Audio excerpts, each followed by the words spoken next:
Students, I have made a new video for how to put together your Found Alphabet project. This video uses Photoshop as opposed to Photopea.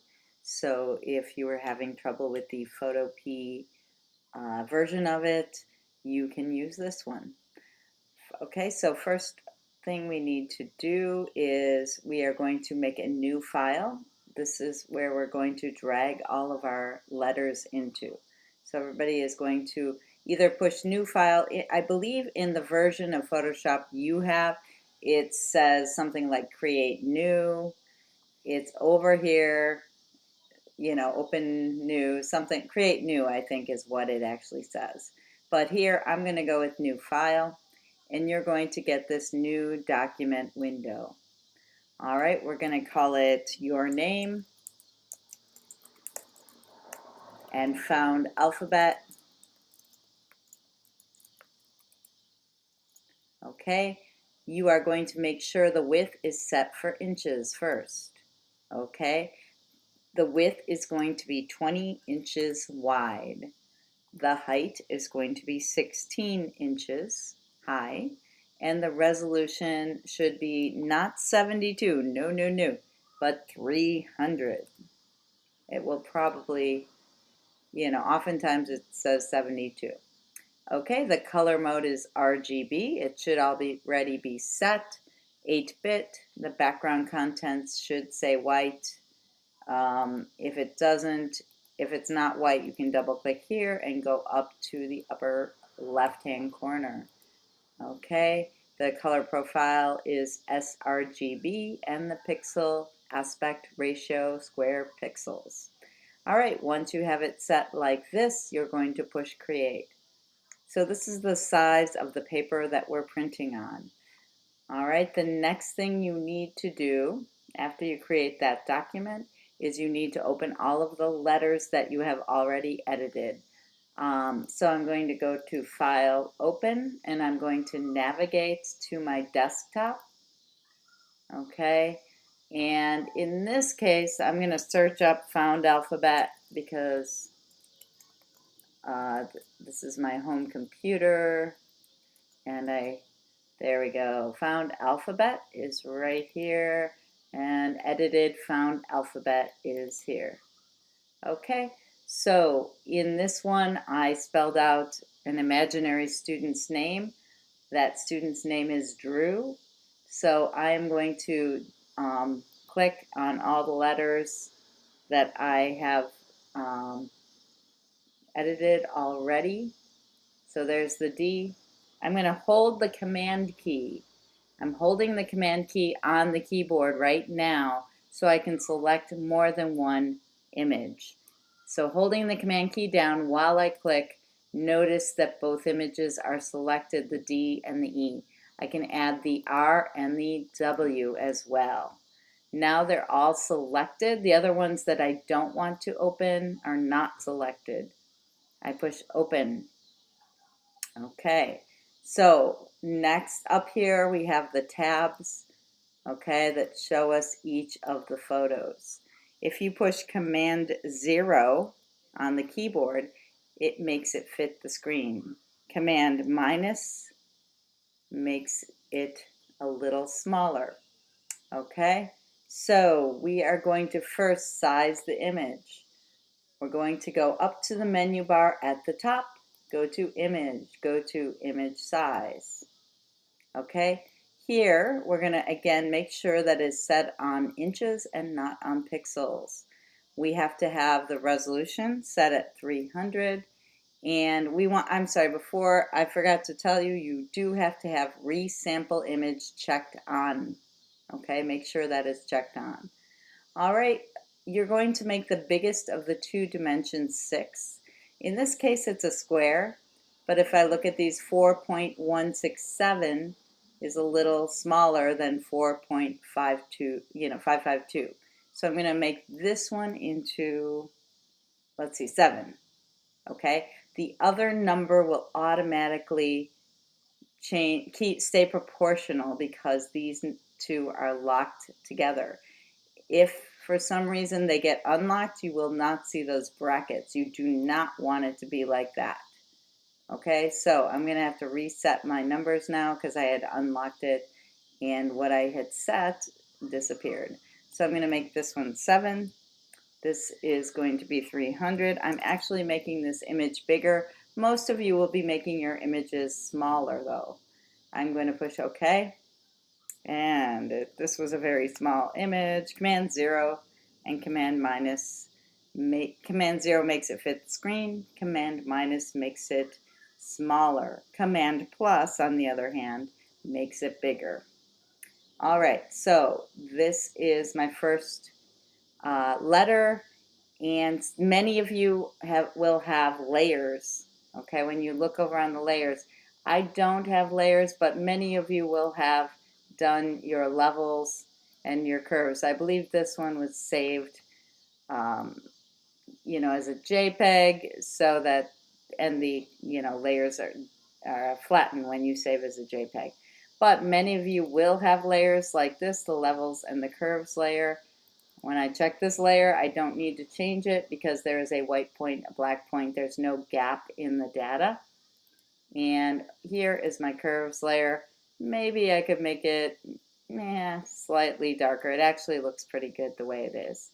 But if you need to change your curves layer to lighten or darker the midtones, you can do that.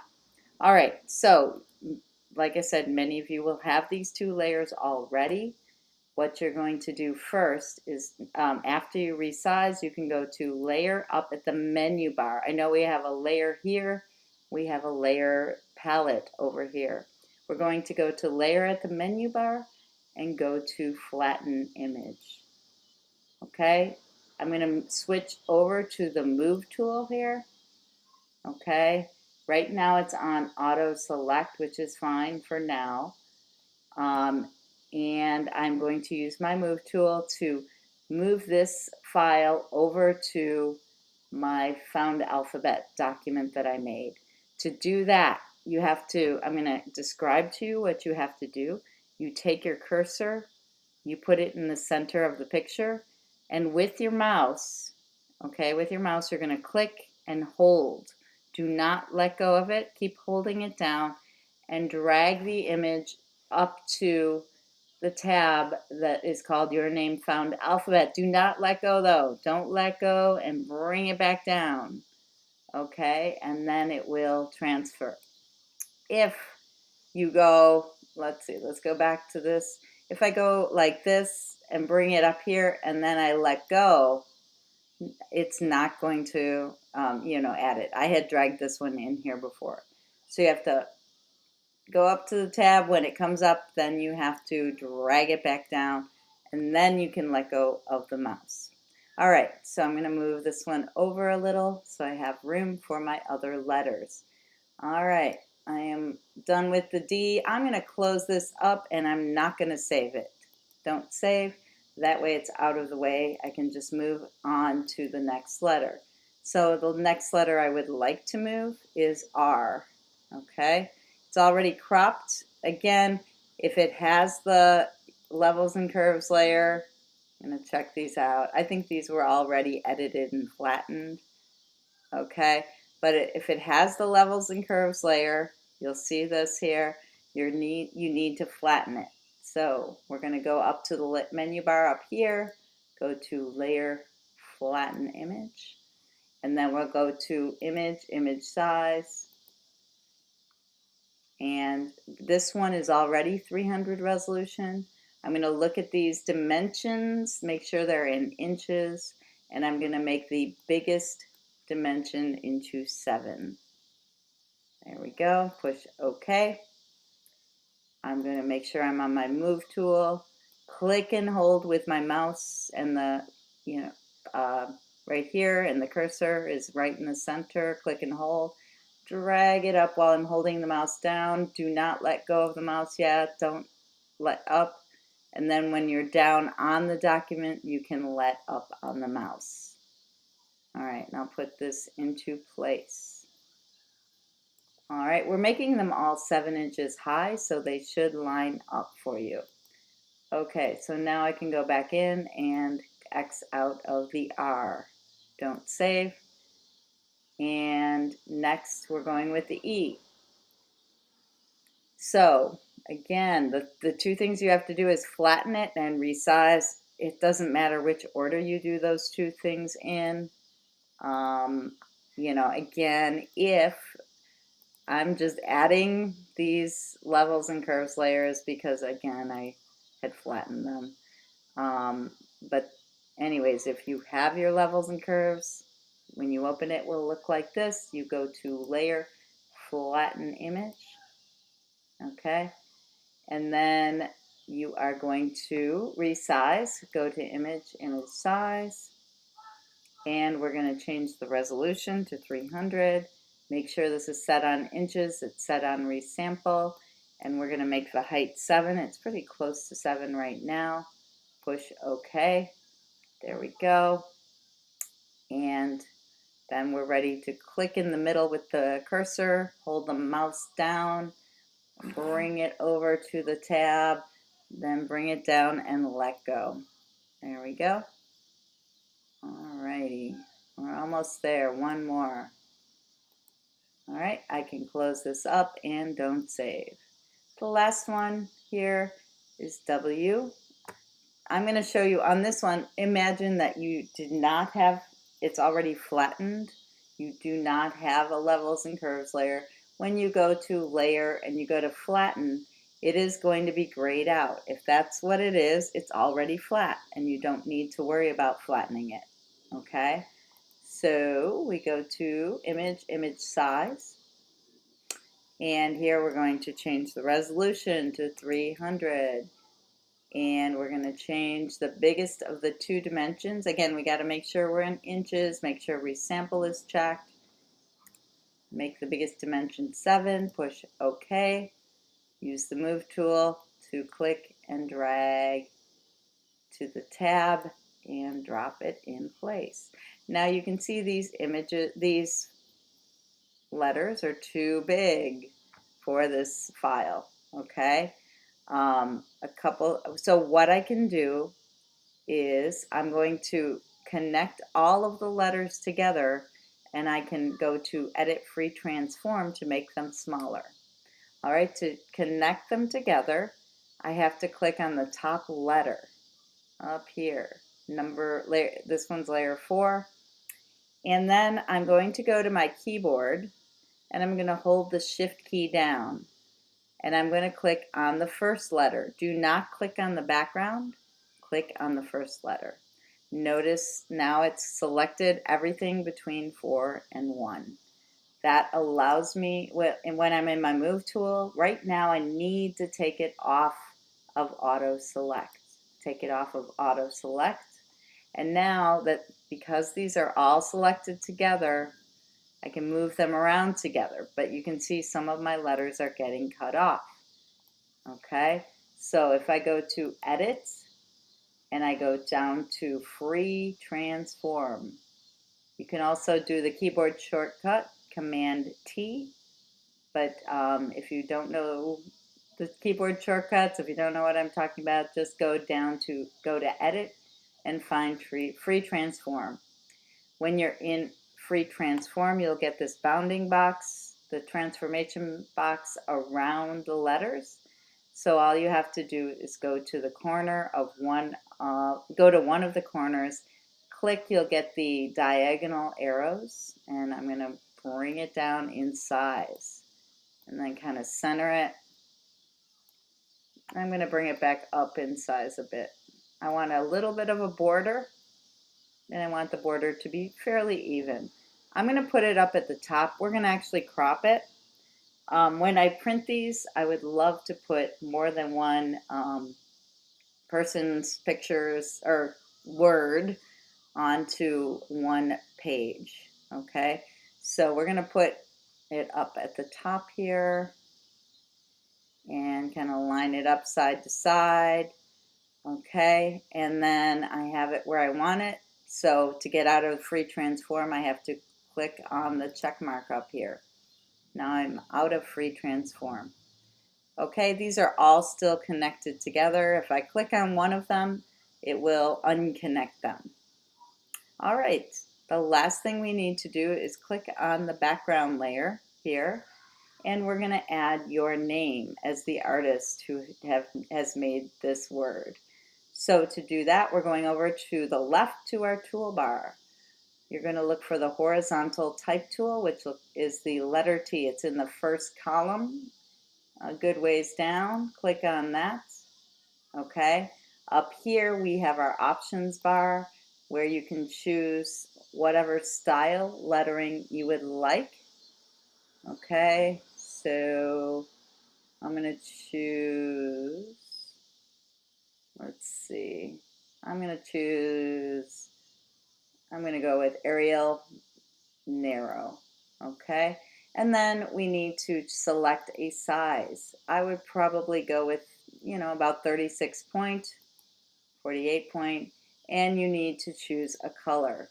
You can choose the color black, or if you would like to choose a color from inside of your picture, if I take my cursor and pull it out into the picture and click anywhere on the picture, it will pick up that color.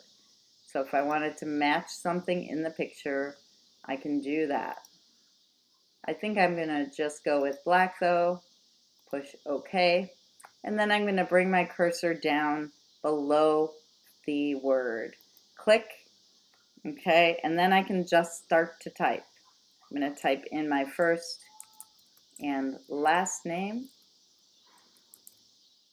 Okay, when I'm done, I can push the check mark and use the move tool. I'm going to go over here to the move tool, and it's on the text layer, so I'm able to move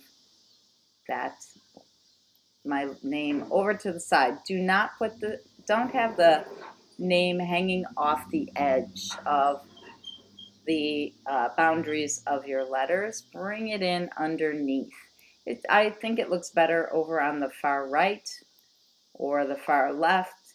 You can also leave some room and put it up on the right or left too. I kind of like it at the bottom right. If you want to change the size, you have to go back in to edit it. You have to double click over here on the layers palette. Double click and it gets highlighted again. And then if I want to make it bigger, for example, I could go with 48. I clicked on the move tool, which got me out of the edit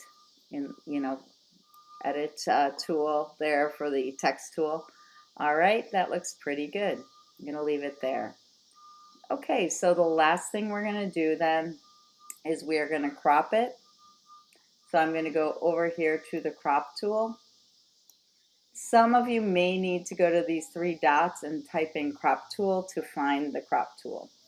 We want the crop tool to be on width, height, and resolution, W times H times resolution.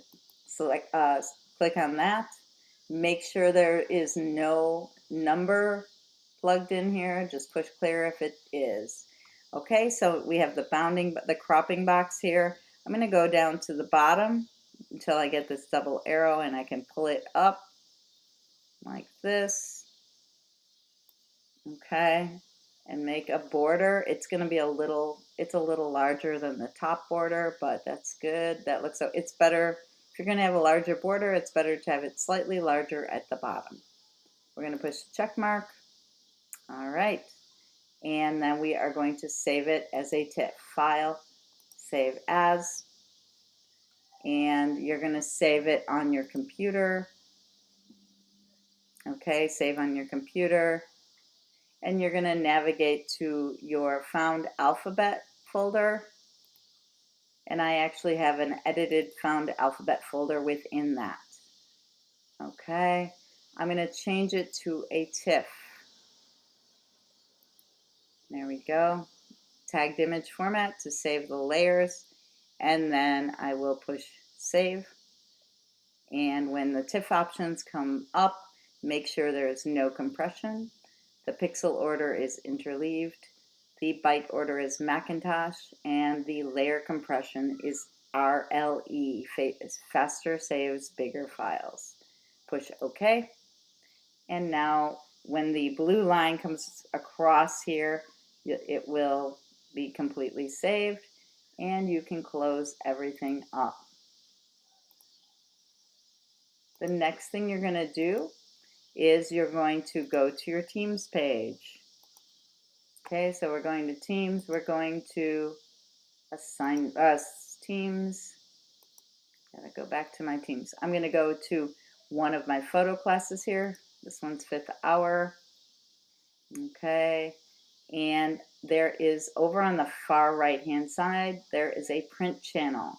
You're going to go to the print channel, and you can see all of these kids have already uploaded theirs for printing. You're going to go down to New Conversation, and you're going to attach your file. So you push the attachment and go to Upload from Computer. Here we're going to navigate to the desktop. I am going to type in Found Alphabet again to find it quickly. There it is. I'm going to go to my edited file and find, here it is, Jill Obermeyer Found Alphabet TIFF. Click on that and push open. All right. Once the green line goes all the way across, it will be completely uploaded.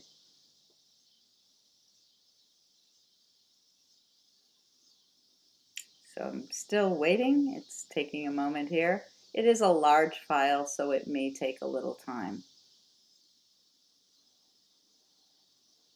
Remember to log into Teams, you need to use your school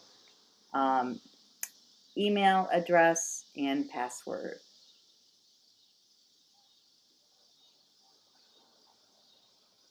Still saving.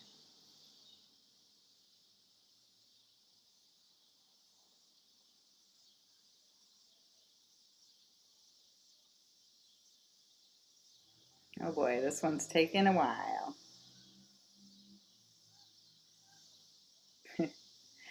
Hopefully yours will go a little quicker. There we go, finally there.